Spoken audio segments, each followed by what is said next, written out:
यमुना खाने में बहुत नखरे करती है। Yamuna is a picky eater. Haram के कपड़ों में बहुत नखरे हैं। Haram is very picky about her clothes. मेरे बच्चे एक चॉकलेट पर झगड़ रहे हैं। My kids are squabbling over a chocolate. बच्चे पे ब्लैंकेट डाल दो। Put the blanket over the baby. बच्चे को बुरी नज़र मत लगाओ।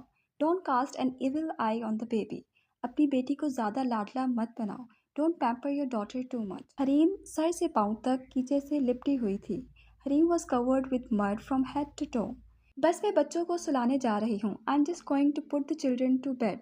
आयशा की गर्दन पे पैदाइशी निशान है। Ayesha has a birth mark on her neck. She is पूरा रास्ता रोता रहा। She is kept crying all the way.